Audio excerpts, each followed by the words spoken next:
বিসমিল্লাহির রহমানির রহিম। আসসালামু আলাইকুম। রমজান মোবারক। কেমন আছেন আপনারা? আশা করি অনেক বেশি ভালো আছেন। আমি আজ আপনাদের মুরগির লেগের চাক করে দেখাবো। এখানে আমি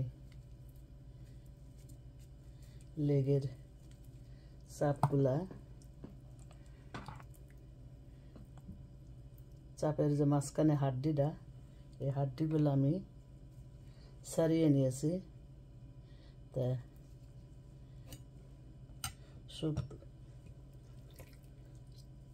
লাস্টের দিকে মনে পড়ছে যে একটা তো দেখানো দরকার ছিল। এই যে দেখেন, আমি এরকম মাঝখান থেকে হাড্ডিটা বের করে নিয়েছি। এই হাড্ডিটা থাকলে মনে করেন যখন রান্না হবে তখন এটা থেকে রক্ত বেরোয়। আবার যদি হাড্ডি সহ ছেঁচে দেন তাহলে হাড্ডি গুঁড়া গুঁড়া হয়ে যাবে। তাই এরকম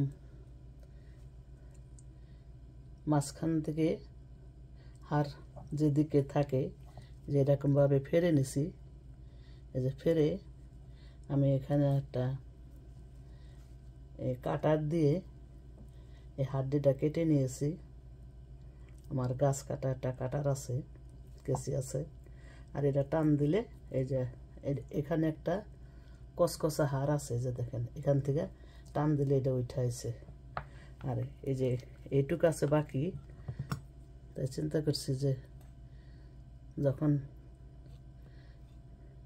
যদি আল্লাহ আবার বাঁচিয়ে রাখে আবার করি, তখন আপনাদের দেখাবো যে কীভাবে এই হাড়টা এটা টান দিলে উঠে আসে।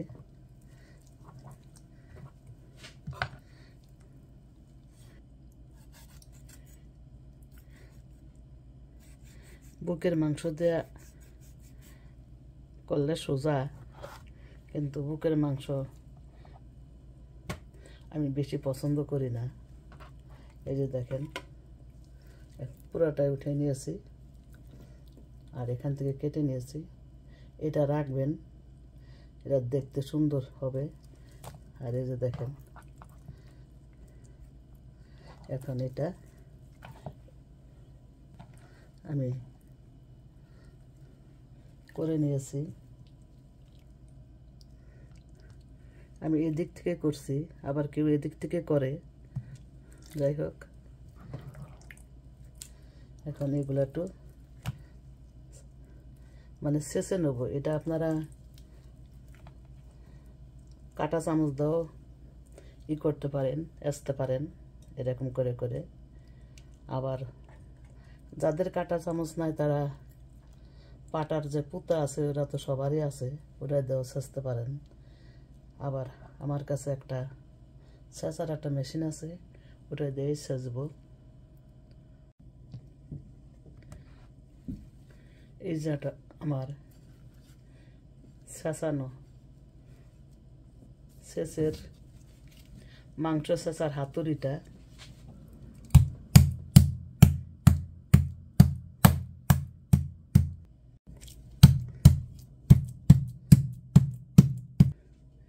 আমি সুন্দর করে ছেঁচে নিয়েছি। এভাবে সবগুলা ছেঁচে নেব। আমার এখানে 1 কেজিরও বেশি মাংস আছে। আমি মাংসগুলা সবগুলার আমি ছেঁচে নিয়েছি।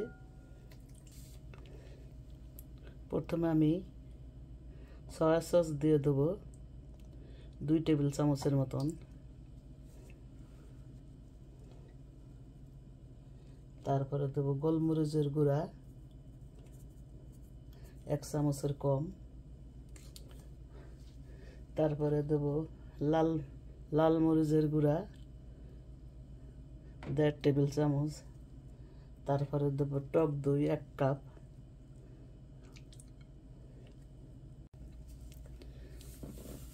লবণটা অল্প দেবো।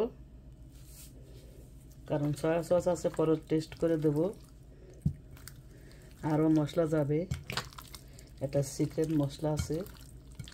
আমি আপাতত এগুলা একটু মেখে রাখি,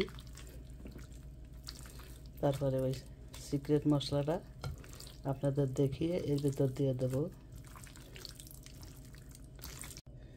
1 টেবিল চামচ আদার পেস্ট আর 1.5 টেবিল চামচ রসুনের পেস্ট, এই দুইটা দিয়ে দিলাম। কারণ এখন মশলাটা করতে তো দেরি হবে, সিক্রেট মশলাটা, এই কারণেই এগুলো আগে কাজটা এগিয়ে রাখলাম। এখন চিকেন চাপের সিক্রেট মশলাটা রেডি করে নিয়ে আসলাম। এটা কিন্তু সিক্রেট, কাউকে বলবেন না, শুধু আপনিই জানবেন। এখানে ধনিয়া 1 টেবিল চামচ, দারচিনি নিছি ছোটো ছোটো করে কয়েক খণ্ড, 3টা তেজপাতা ছিঁড়ে নিছি। এটা শাহি জিরা আর হলো নর্মাল জিরা, এর ভিতরে পার্থক্য আছে। শাহি জিরা একটু কালচা থাকবে, আর একবারে চিকন আলির মতন, দেখছেন, একবারে চিকন। এটা নিচে 1 চামচ, 1 চামচের কম, আর এটা 1 চামচের বেশি, এই মোটা জিরা। তারপরে নিচে এলাচ আলিরে বেশি নেই নাই, কয়টা নিছি, 9টা নিছি। তারপরে নিছি লবঙ্গ লতিকারে নিছি 7-8টা। আর হলো এটা হলো কাবাব চিনি, এটা অনেকেই চিনে না। এই থালে থাকলে দেখতে পারবেন যে এটার পিছনে একটা ডান্ডা আছে, এই যে দেখেন, এই যে দেখা যাচ্ছে, এই যে ডান্ডাটা, এটার নামই কাবাব চিনি। আমি আগে চিন্তা করতাম কাবাব চিনি আবার কোনটারে বলে, এখন দেখতে দেখতে অভ্যস্ত। এটা হলো গোলমরিচ। দেন গোলমরিচ দেখতে গোলমরিচের মতনই, কিন্তু এর পিছনে একটা ডান্ডা আছে, এই যে। আর আছে একটা স্টার, এটা একটা মশলা। আর জয়ফল জয়ত্রী আমার কাছে গুঁড়া করা আছে, এই জন্য আমি জয়ফল জয়ত্রী কিনি না।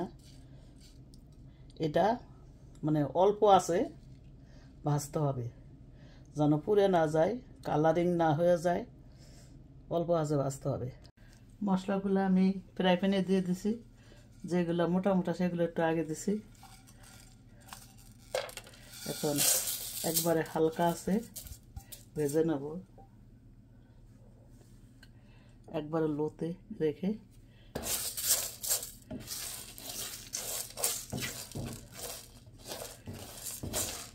যেন পুড়ে না যায়, পুড়লে কিন্তু সিক্রেট থাকবে না। মশলাটা আমার হয়ে গেছে, এটা নামিয়ে নিয়ে ঠান্ডা করে তারপরে গুঁড়া করে নেব।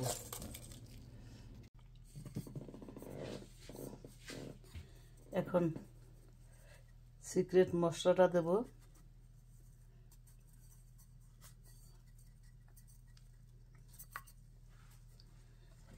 এটা 1.5 কেজির জন্য ঠিক আছে। আর দেব সরিষার তেল, এটা অবশ্যই দিবেন, 1/2 কাপের মতো দিলাম, আন্দাজে দিলাম, আমার তো করতে করতে আন্দাজ হয়ে গেছে। এখন এটার লাস্ট ফিনিশিং, ভালো করে মেখে,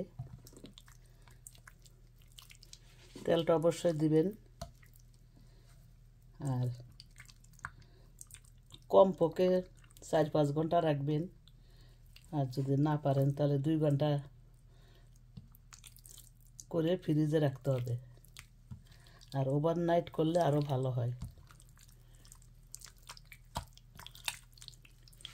সুন্দর করে মিক্স করে নেব, ম্যারিনেট করে রাখবো। 4-5 ঘন্টা তো অবশ্যই রাখবো, ফ্রিজে রাখবো।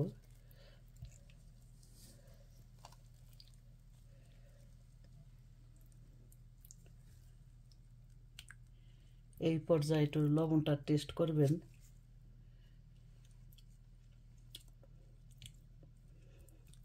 লবণটা ঠিক আছে, আর দেওয়ার দরকার নাই, কারণ সয়া সসে অনেক লবণ আছে। এখন ঢেকে রাখবো, কভার করে রাখবো কমপক্ষে 3 ঘন্টা। 3 ঘন্টা পর ফিরে আসলাম। 3 ঘন্টা ম্যারিনেট করে নিয়েছি, ফ্রিজে রেখেছিলাম। এখন বাইর করলাম। 1 কাপ বেসন দিয়ে দিলাম। আমার তো মুরগি বেশি, 1.5 কেজির মতন।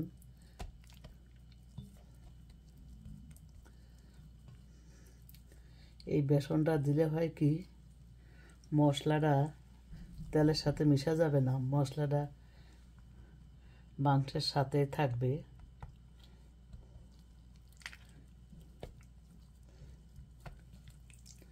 সুন্দর করে মেখে নেব। মনে করেন 1/2 কাপের মতন তেল দিয়ে দিলাম। এটা সরিষার তেল, মাস্টার অয়েল, এর বেশি দেব না। এটা স্যালো ফ্রাই করব।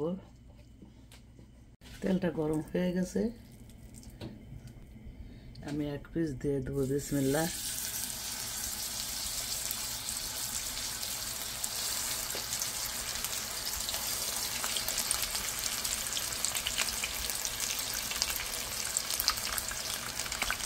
एक पीस দিয়ে দেবো। বিসমিল্লাহ।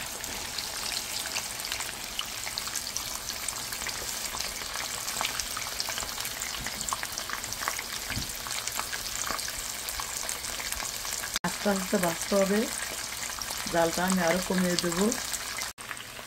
1 পিঠ হয়ে গেছে, উল্টে দিয়েছি।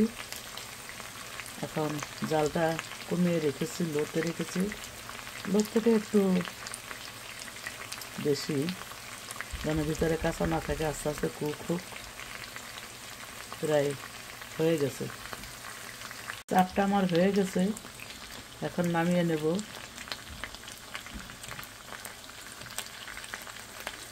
এভাবে আমি সবগুলা ভেজে নেব। চিকেন চাপ রেডি। এটা একটা অতি সহজ রেসিপি এবং হেলদি রেসিপি। বাচ্চারা অবশ্যই পছন্দ করবে, ঘরে বানিয়ে দিবেন। আমার এই সহজ রেসিপি যদি আপনাদের একটুও পছন্দ হয়ে থাকে বা ভালো লেগে থাকে, তাহলে একটা লাইক দেওয়ার অনুরোধ করছি এবং সাথেই থাকবেন। আবার হাজির হয়ে যাব নতুন কোনো এরকম সহজ রেসিপি নিয়ে। বাকি আল্লাহ ভরসা। আসসালামু আলাইকুম, আল্লাহ হাফেজ।